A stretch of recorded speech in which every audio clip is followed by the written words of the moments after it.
Hola, bienvenidos a Medical Televisión. Qué placer encontrarlos en este espacio a través de la pantalla de Multivisión Federal en dúplex por la 91.9. Esto es Medical Televisión, ese programa que elige la familia todas las semanas, que nos sugieren los temas que vamos a tratar porque consideran que es muy importante. Claro, la salud es importante para nuestra familia. Estamos en el 11 26 09 0909, como todas las semanas, haciendo consultorio virtual gracias a la generosa colaboración de los profesionales médicos que nos acompañan. Siempre tratamos un tema acompañados por un profesional médico matriculado, especialista en el tema, para darle seriedad y respaldo a este contenido que hacemos, no solo por el canal de aire, por la radio, sino que estamos en Twitch, nos encuentra en YouTube, estamos en las redes sociales, con el único compromiso con quienes nos ven, ¿sí? Aportando datos que son de calidad. Y hoy es un tema muy, pero muy interesante porque vamos a hablar de convulsiones en general. ¿Cómo detectar una convulsión? ¿Qué tipos de convulsiones hay? ¿Cuáles son los síntomas? ¿Cómo accionamos o cómo reaccionamos ante una convulsión? Porque generalmente lo ligamos a epilepsia, un tema que nos parece también muy interesante, que vamos a avanzar con el doctor Juan Pablo Sirena Taloquino, que ya se encuentra en el piso con nosotros, pero queríamos identificar e individualizar convulsiones en general. ¿En qué situaciones podemos sufrir una convulsión y cómo ayudamos a ese paciente que está sufriendo de la misma? En el segundo bloque, con la doctora Martínez, vamos a hablar de gingivitis. ¿Sabe usted que el 80% de la población mundial adulta en algún momento sufre de gingivitis y sin embargo lo subestima? No lo considera importante? Bueno, así se pierden las piezas dentarias, también nos enfermamos en general. Pero eso en el segundo bloque. 11 26 09 0909. No dude de hacernos llegar cualquier inquietud. Doctor Juan Pablo, ¿cómo le va? Muy bien, muchas gracias por invitarme de vuelta. Ya es como una casa esto para nosotros, Sí, así que gracias, no, gracias a gracias. ustedes. Por ahí lo invitamos y no lo encontramos, pero bueno, por suerte Pero ahora ahora sí. usted está en Salta y nosotros aprovechamos la Bueno, oportunidad. muchas gracias. Las redes sociales nos entregan así Sí, atados, sí, ¿no? sí, sí, sí. A ver, son de toda nuestra vida, así que bueno, acá Hemos estamos. preparado un informe marco para Porfa, hablar de convulsiones qué y a bueno. partir de ahí desarrollamos. ¿Le parece, Ok, doctor? sí. Señor director, cuando usted lo disponga. Las convulsiones son eventos neurológicos que a menudo asustan y desorientan tanto a quienes las experimentan como a quienes las presencian. Estos episodios, que pueden variar en duración e intensidad, son el resultado de una actividad eléctrica anormal en el cerebro. En términos simples, una convulsión es como un cortocircuito en el cerebro. Nuestro cerebro funciona mediante señales eléctricas y en una convulsión estas señales se vuelven caóticas y desorganizadas. Esto puede llevar a movimientos incontrolados del cuerpo, cambios en la conciencia.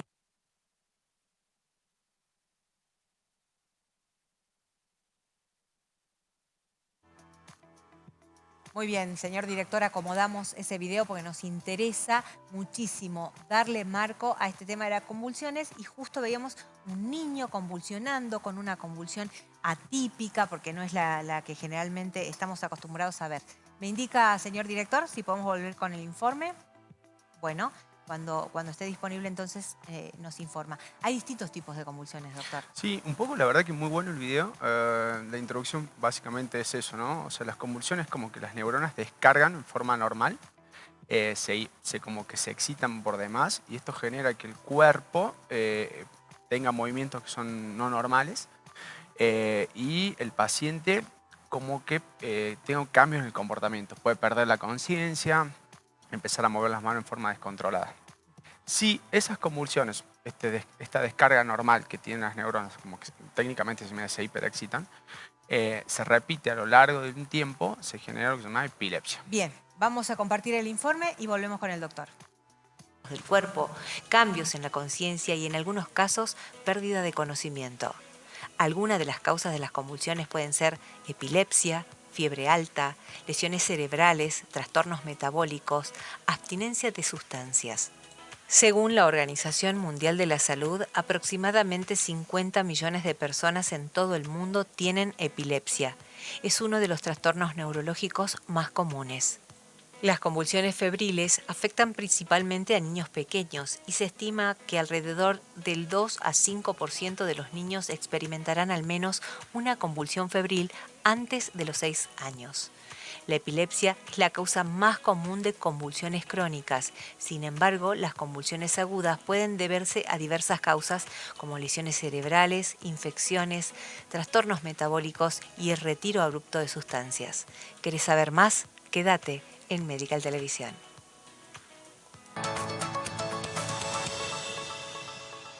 Ahí está, ahora sí volvemos con usted, doctor, que nos va a ayudar de alguna manera a poder individualizar cuándo estamos en presencia de una convulsión y cuándo no. Porque no todas tienen el movimiento repetitivo, ¿no? En el No, no. cuerpo. En línea general es el movimiento repetitivo, que puede ser de un brazo, de una mano o de todo el cuerpo. De ahí hablamos que son crisis o parciales o crisis complejas, ¿sí? Ajá. Compleja es cuando toma todo el cuerpo y parcial es cuando habla parcialmente de una parte del cuerpo. O hay veces, sobre todo en los chicos, que no necesariamente se mueve todo el cuerpo, sino como que se pierden. Vos lo ves que de repente ya sabemos que hay alguna especie de rareza, que sospechamos una convulsión y ellos como que de repente se desconectan del medio y se habla de crisis de ausencia. Bien. Entonces, eso podría ser uno de los tipos Ahora, de... doctor, hay mucho mito en torno a las convulsiones. Sí. ¿Pueden provocarnos la muerte? ¿Es cierto esto que la persona se puede tragar la lengua? Vio que hace años que hablamos precisamente de esto y hay como mucho mito y como soluciones mágicas de las abuelas, que meter la cuchara, que no. Eso quiero que nos cuente. Bueno, en realidad, te aclaro, la lengua anatómicamente es imposible que se trague. ¿Qué pasa? Cuando el paciente entra en convulsión, empieza a morderse la lengua. Entonces, por ahí es que porque se contractura todos los músculos de la boca y por ahí la lengua está entre los dientes, se muerde. Claro. Entonces, o bien se broncoaspire. Entonces, por eso es que por ahí puede causar la muerte, porque se broncoaspira el paciente. De hecho, una de las situaciones que hay que tener en cuenta es que si la convulsión no cede rápido, hay que alertar y llevarlo al hospital inmediatamente. Si esa convulsión se repite 3 o 4 veces en el mismo momento, hay que llevarlo al hospital. Si el paciente se pone azul, significa que no está respirando, hay que llevarlo al hospital, ¿sí? La lengua no se la va a tragar, pero sí es verdad que Se puede ahogar. sí, se puede ahogar y se Es muere. buena esta maniobra que estamos viendo en imágenes justo atrás suyo, de poner de costado al paciente. Bueno, sí. En realidad cuando empieza, lo que no hay que hacer es tratar de meter el dedo, porque Claro. te van a morder el dedo y de hecho no controles, como cuando un perro cuando te muerde, bueno, Sí. clava la mandíbula y pasa exactamente lo mismo. Hay una maniobra que es esta, con los dos dedos, y uno trata de separar el maxilar superior del inferior. Y esto está bueno, la maniobra que están mostrando ahora, sí, ponerlo de costado para que aumentar el tema de entrada de aire hacia las vías respiratorias y colocarle algo debajo de la cabeza porque ellos tienen movimientos incontrolados. Sí, eso, la maniobra está buena. Bien. Esta característica que también vemos en imágenes y también, por supuesto, nos excusamos porque son imágenes sensibles que pueden afectar, ¿no? Al televidente, pero necesitamos que sean lo más fieles a la realidad posible. De la espuma en la boca, doctor. La espuma en la boca en realidad es una cuestión que se produce, técnicamente se llama cialorrea porque empiezan a segregar saliva, saliva, saliva y se acumula. Pero esa saliva puede tragarse y en vez de ir hacia el aparato digestivo puede ir al aparato respiratorio. Por eso uno tiende a, o que por ejemplo se vomiten. Entonces uno tiende a ponerlo de costado para que eso en vez de ir para adentro salga. Bien. ¿Sí? Doctor, ¿la convulsión nos va a dar alguna señal o síntoma? Porque yo me imagino que el principal problema que tienen son los golpes, ¿no? Los golpes de la cabeza, cuando uno contra algún elemento cortante, un mueble o en el piso. ¿De alguna manera el paciente puede presentir que está ante una convulsión o va a ser sorpresiva siempre? El que conoce que ya tiene convulsiones sabe cuándo le va a agarrar. O sea, hay síntomas predrómicos, hormigueos, empieza a haber destellos y demás, sabe cuándo le va a agarrar. El que debuta por primera vez, no. Y una de las principales preocupaciones es esta, son los golpes. Sí, Bien. sí. Bueno, doctor, ¿le parece que desarrollemos qué nos puede provocar una convulsión? Sí. Porque hablamos de epilepsia, pero cuando estamos ante una persona que sufre de epilepsia, seguramente ya sabe qué le está pasando, generalmente están medicados y están con un control médico. Pero hay convulsiones que pueden ser ocasionadas por otras situaciones como la fiebre. Claro, son esas convulsiones que uno denomina provocadas, fiebre, la glucemia más baja, temperaturas extremas. Todo eso en teoría uno saca lo que está provocando y la convulsión cede, ¿sí? Pero bueno, eso generalmente, el informe lo dijo muy bien, la fiebre, las convulsiones febriles en los chicos suele ser Eso es cuando se pasa determinada determinada temperatura, habitualmente son los temperatura, 40 más de grados. 40 Sí. grados. Bien. No digo que todos los que hagan 40 Claro. grados van a tener convulsiones, Bien. pero eso no significa que van a tener epilepsia, ¿no? Ajá, No es lo claro, mismo. claro. Son episodios Sí, aislados. de hecho, por ejemplo, la hipoglucemia, aquellos que sufren hipoglucemia, o sea, la glucosa baja, pueden hacer convulsiones. Los pacientes que sufren traumatismo, golpe en la cabeza, pueden hacer convulsiones. De hecho, es muy común cuando se golpean la cabeza que tiemblen. ¿Sí?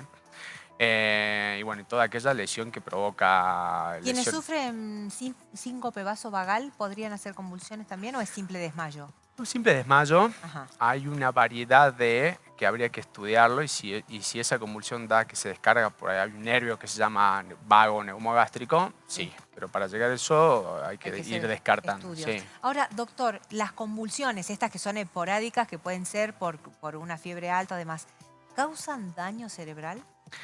Las convulsiones no. Esas si son aisladas, solamente fueron un solo episodio, no. El problema en la generalidad de la convulsión, que si esa convulsión se repite a lo largo del tiempo, sí, porque eso provoca irritación del cerebro y eso va a generar lo que después vamos a denominar epilepsia. Entonces el cerebro ya queda irritado y eso genera focos que van descargando, como que van disparando constantemente, entonces el cerebro necesita por ahí relajar y lo que se hace es con medicamentos. Pero sí, el concepto es si las convulsiones se repiten a lo largo del tiempo y en un periodo corto, sí, si no, no. Bien, ¿qué estudio se le hace al paciente cuando llega al doctor diciendo sufrí una convulsión? Lo primero que uno hace es un electroencefalograma, que son como cablecitos que le colocan en la cabeza para detectar, para estudiar las partes del cerebro, que se denominan lóbulos, y ver cuál es el lóbulo, o sea, la parte del cerebro que está descargando, que está disparando estas convulsiones. Después uno puede evolucionar las neuroimágenes, ya sea tomografía o resonancia del cerebro, y obviamente un laboratorio de sangre para saber cómo está. Por ejemplo, para ver que no es hipoglucemia. ¿Sí? Bien. Bien, y cuando se determina de que estás ante la presencia de epilepsia, existe medicación, ¿no? Claro, hay medicación puntual para ver, primero hay que estudiar qué tipo de epilepsia es, qué tipo de convulsión es, porque hay varias clasificaciones y de acuerdo a eso hay una medicación puntual para cada una. Habitualmente ya en el manejo son 2 o 3 y se puede ir combinando. Y los neurocirujanos, cuando vemos que eso no es controlado por la medicación, nada, las operamos. ¿Sí? Ajá. ¿Se opera? Sí. A paciente despierto. Sí. A propósito de las cirugías de paciente despierto, siempre le quiero preguntar, ¿por qué el paciente despierto, doctor? Porque es así, cuando, por ejemplo, yo soy diestro y mi hemisferio dominante es el izquierdo. Normalmente en el 95% de la población que es diestra, el hemisferio dominante es el izquierdo. O sea, donde están todas las funciones importantes del cerebro está en el lado izquierdo. Significa que todo lo que controla que yo hable, que articule la palabra, está del lado izquierdo, el hemisferio dominante. Entonces, cuando uno va a estudiar área elocuente, que se denomina hemisferio dominante, tiene que despertar al paciente. Si yo tengo una lesión localizada en un área elocuente, lo despertamos al paciente como para ir estimulando esa zona y ver si el tumor, lo que vamos a sacar, compromete. Entonces el paciente habitualmente o está leyendo o tocando un instrumento, lo que fuese, y cuando uno estimula, deja de hacerlo. Ah, bien. El paciente no sufre dolor, no se entera, nada. O sea, claro. No. Claro. Me imagino que es un desafío Sí. enorme, ¿no? Sí. Ese momento en el que usted está dentro del cerebro del paciente y tiene la posibilidad de hablarlo. De hablar. ¿No? Sí, hay un equipo, ¿no? Y de intercambiar, exacto. ¿no? Ese momento. Lo mismo pasa con las epilepsias también. Ajá. Bien. ¿Y los resultados de las cirugías de epilepsia? Muy bueno. ¿Sí? Muy bueno. De hecho, nosotros tenemos un cuerpo de epilepsia, o sea, un equipo de epilepsia en el Hospital de Niños, que trabaja muy bien, se estudia el paciente y si es candidato para la cirugía se opera. Bien, yo tengo una serie de pacientes que ya están esperando en la sala de espera. No tenemos obra social. Estamos a través de la pantalla confiando en su buena voluntad para responder estas preguntas. Voluntad siempre hay. Siempre buena voluntad, gracias, doctor. Vamos a poner, señor director, la tablet en el aire y acá nos preguntan, ¿es cierto que luego de una convulsión febril de bebé o niño, las probabilidades de tener epilepsia refractaria son muchas? No, son bajas, porque en realidad si uno cura, si uno trata la fiebre, de hecho es así, la convulsión febril es por la temperatura alta. Yo bajo la temperatura y la convulsión debería desaparecer. Pero ¿qué pasó? Si esa convulsión se mantuvo a lo largo del tiempo o fue muy grande, o sea, muy en tiempo, y bueno, sí puede generar, pero Bien. no es habitual que pase. No es habitual. No. Y esta misma televidente tiene otra pregunta que me parece interesante. Dice, luego de una cirugía de epilepsia, ¿es cierto que se pierde la sensación de miedo? No sabría decirle, no, Ajá, el miedo no tiene que ver con el tema de la epilepsia. ajá. Eh, miedo a que, a ver, ¿el miedo sería miedo a que salga de la epilepsia o miedo a que vuelva a pasar o el Yo me miedo en imagino general? perder el miedo. Ujú. ¿No? No, porque esto no tiene, no, esto es, no tiene nada que ver con el miedo pasa por otro lado, Por otra emoción, por otra es una emoción, emoción, sí, sí, claro. no es una emoción. Bien. Doctora, acá hay otra pregunta muy interesante de Darío, de Barrio La Madrid, a quien ¿Qué dice Darío? saludamos. ¿Cómo actuar si tenemos un bebé de 2 meses convulsionando? Bueno, súper importante. ¿Viste el video que vimos Sí. recién? Bueno, lo primero es, lo más probable es que el bebé sea convulsión febril, seguro. Lo que tenemos que hacer, poner al costado, tratar de mantener la boquita abierta si se puede, porque ellos no tienen tanta fuerza, sobre todo preservar lo que es la vía aérea para que respire y inmediatamente acudir al hospital. Ujú. Eso Bien, sería lo más práctico. bien. No entrar en pánico, ¿no? No Que es entrar en muy pánico. difícil, sobre todo cuando se tratan de papás primerizos y demás. Exacto. Eh, ¿Llamar a la asistencia médica sería como más rápido o Sí, lo que les queda más, porque hay más? gente que vive cerca del hospital, entonces por ahí le Claro. conviene llevarlo o llamar a la asistencia. Habitualmente Ujú. suelen ceder rápido. El problema es cuando no ceden rápido las convulsiones, Ah, cuando bien. son más de 5 minutos, cuando se Eso le pone... iba a decir, ¿cuándo es rápido y cuándo no es rápido? Más de 5 minutos es Uno una espera urgencia. hipotéticamente 5 minutos, o sea, Bien, suelen ceder rápido, alrededor de los 30 segundos ya está, eso es lo que los libros dicen. bien. Eh, pero bueno, por ahí cuando son prolongadas son problemas. No quiero decir, Claro. ¿La persona que está en convulsiones consciente del tiempo? no, No. no, de hecho por ahí suelen no acordarse de lo que les pasó. La Ah, bien, mayoría no se acuerda de lo que le pasó. bien. O sea, amanecen, se despiertan con mucho dolor, golpeados y demás, pero no. Hace un rato hablamos de la emoción, si una persona es susceptible a sufrir de convulsiones, que pueden ser por epilepsia o demás, ¿qué las desencadena? ¿Puede ser un estrés, una situación de miedo? Sí, ¿Ahí sí? cuando son convulsiones no conocidas, hay que investigar la causa. Habitualmente suelen ser herederos familiares, o sea, algún familiar que ya tuvo convulsiones y eso se transmite. Eh, puede haber situaciones que desencadenen. El estrés puede llegar a ser, sí, pero generalmente hay algún daño cerebral que no es conocido en ese momento que lo desencadena. Tumor, lo que fuese. Bien. Mire qué pregunta tremenda, doctor. ¿Cómo quiero a mis televidentes? Dice que nos espera todas las tardes para aprender más de salud. Qué bueno. Les quería comentar que padezco de convulsiones desde los 17 años. Hoy tiene 33. Me diagnosticaron con epilepsia y empecé el tratamiento con el cambio de medicación cada tanto. Últimamente mis convulsiones empiezan con parálisis del sueño. Quisiera saber por qué, también quisiera saber si es hereditario y nos cuenta además que es estudiante de la carrera de instrumentación quirúrgica y quiere saber si esto podría afectar su trabajo. Bueno, no. De hecho, venía leyendo un artículo que, por ejemplo, los pacientes con epilepsia pueden conducir normalmente, o sea, pueden hacer una vida súper normal. Mientras la epilepsia esté controlada, pueden hacerlo tranquilamente. El único resguardo que uno tiene, y ya vuelvo al caso, es, por ejemplo, un paciente que tiene convulsiones, que saben que tienen convulsión y tienen que ir a la pileta. Ujú, Porque si llega a agarrar una convulsión en el agua, puede ahogarse. ujú. Entonces hay que tener esos recaudos, nada más. Con respecto a la pregunta, puede hacer vida súper normal mientras la epilepsia esté controlada. Eso no, de hecho, no hay ningún problema para que así suceda. Es cuestión de ver cuál es el tipo y qué medicación y demás. Bien. Acá hay otra televidente que dice una consulta. A mi bebé le agarró una convulsión, me imagino que Sí. quiere decir, sin fiebre en diciembre. Pasados los 6 meses volvió con otro episodio, ¿puede ser? Puede ser que... habría que... Eso pero es lo ¿qué? que nos está queriendo consultar, me parece. Tiene algunas dificultades en el teclado, pero me parece que es eso. Puede ser una convulsión sin fiebre. Sí, tranquilamente puede ser una convulsión sin fiebre. Ahí es donde hay que estudiar qué es lo que está pasando. Exacto. Bien. Exacto, hay que ver qué causa que no sea fiebre, que hay un montón, que hay que buscarla, sí. Acá hay alguien que le Y disculpa, pregunta... hay que ver si realmente fue una convulsión, entonces. Ah, bien, bien. Porque por ahí hacen espasmos los chicos y lo interpretan como convulsiones, ¿no? El famoso espasmo del sollozo y demás, que son síntomas similares a una convulsión. Ah, bien, bien. Hay que individualizarlo entonces. Porque, ¿qué describirlo pasa? lo La mejor mamá posible. lo ve y se está convulsionando, pero cuando ya llega al centro de salud, ya pasó. Ya pasó.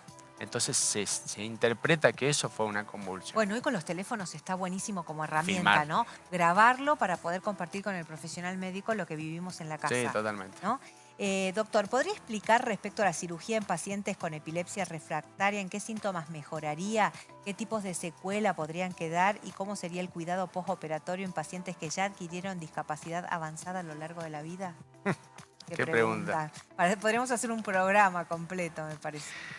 No, con respecto a la cirugía, digamos, a la epilepsia con cirugía refractaria, en realidad habría que ver bien cuál es el tipo de epilepsia que tienen y ver bien qué es lo que se intenta curar en ese momento. Pacientes que hemos operado nosotros han andado muy bien, pero bueno, hay pacientes que recaen después de la cirugía, ¿sí? Entonces habría que ver bien puntualmente de qué tipo está hablando y ver. Bien. Sí. De hecho, muchas veces se opera el paciente y continúa con medicación. El objetivo es mejorar la calidad de vida, ¿no?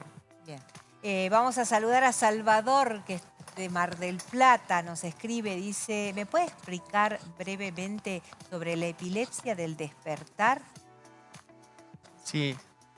En realidad son episodios que justamente se le dicen la epilepsia de despertar, pero es cuando el paciente se acuesta a dormir y se levanta con convulsiones.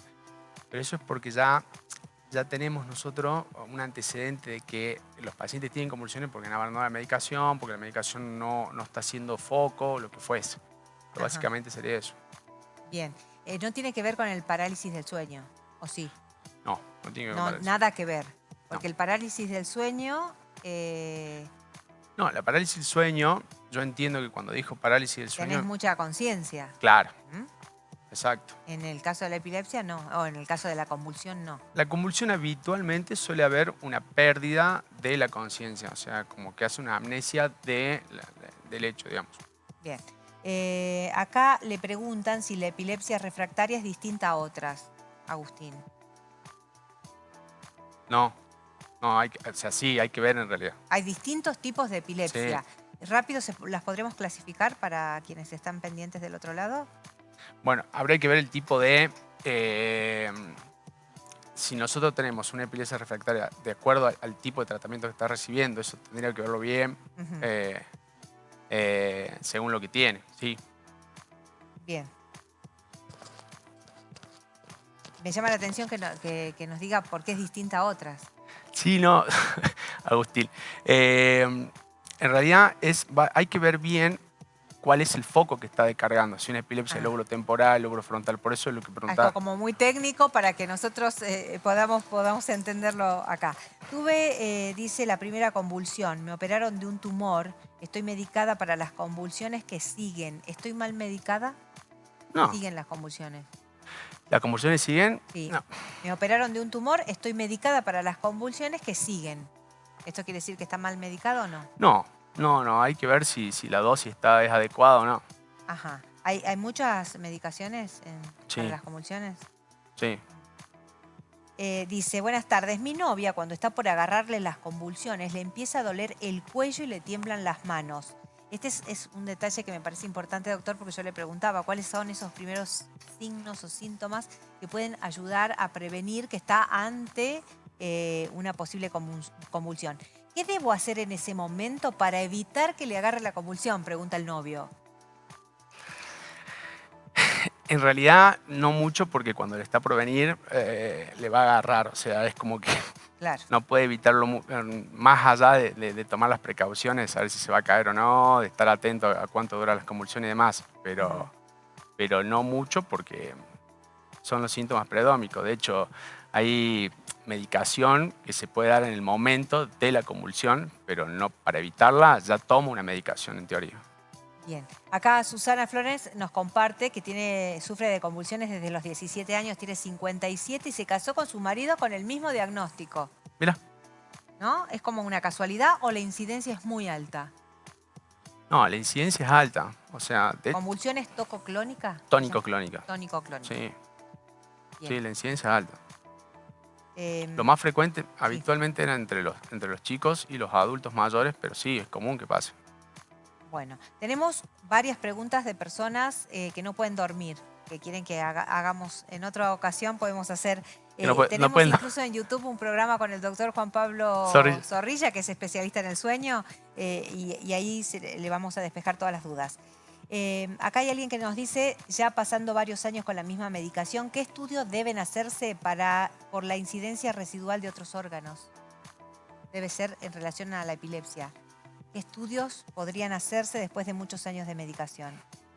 No, entiendo lo que quiere decir. Si la medicación no está funcionando, se dosa la medicación en sangre para ver si la dosis es la más adecuada. Esa medicación no afecta a otros órganos. Bueno, sí, habría que ver si por ejemplo, hay medicación que puede afectar el hígado, entonces se hacen estudios de las... Eso digamos, puede se determinar, analiza claro. parte del hígado. Chequeos generales. Sí. ¿Y cada cuánto? ¿Una vez al año? No, depende, sí, en realidad un chequeo una vez al año está bien. Bien. Acá hay alguien que me dice que su hija sufre de epilepsia, está medicada, cuando deja la medicación tiene los episodios. Claro, es que pasa eso. O sea, cuando suspenden la medicación, cuando abandonan la medicación, cuando hay una infección de por medio. Acá le preguntan si la epilepsia es hereditaria y cómo saber reconocerla. Hay epilepsias que son hereditarias, sí, puntualmente porque hay un familiar, o sea, haciendo una anamnesis hacia atrás, preguntando hacia atrás, que tuvo episodio de convulsiones o epilepsia. Sí. Ay, bueno, son tantas las preguntas que quiero darle espacio a las prioritarias. ¿Puedo quedarme convulsionando para siempre? Dice alguien acá, con miedo a quedarse en la convulsión permanentemente. Bueno, hay grupos de... En realidad, cuando uno trata en el gabinete de epilepsia, forma parte de un psicólogo, porque uno tiene que aprender a vivir con la epilepsia. No convulsionando para siempre, pero se sabe que es una enfermedad de larga data, entonces hay que acompañarlo. Muchas veces uno, cuando el paciente pasa 2 años sin convulsionar, trata de suspender la medicación e ir probando. Claro. Mi hermano tiene una epilepsia muy fuerte, que se cae muy seguido. ¿Puede ser por estrés? No, es epilepsia. Si tiene Epilepsia y debe haber una causa, y calculo que ya debe estar tratado o no, y hay que ver por qué descarga en ese momento. El estrés es un factor, pero no sine qua non para que uno convulsione. Comidas. A ver, doctor, me pregunto, ¿los masajes pueden prevenir la epilepsia y qué comidas recomendaría? Los masajes previenen la epilepsia, no. Primero hay que saber, o sea, se lo indicaría como coayudante para relajar, pero no prevenir. No, se hablaba antes de una dieta cetogénica para algunos tipos de alimentos, pero bueno, eso es para un tipo puntual habiendo descartado todo una batería de estudios. Doctor, nos hemos quedado sin tiempo. Le agradecemos muchísimo habernos ayudado a entender un poco qué pasa con las convulsiones, tomarlas de alguna manera con tranquilidad y saber que nos va a dar tiempo a llegar a una atención médica y también cómo reaccionar cuando tenemos un paciente cercano con las mismas. Le agradezco un montón. No, por favor, gracias a usted por invitarnos. Nosotros vamos a hacer una pausa y en el próximo bloque hablamos de gingivitis con la doctora Martínez.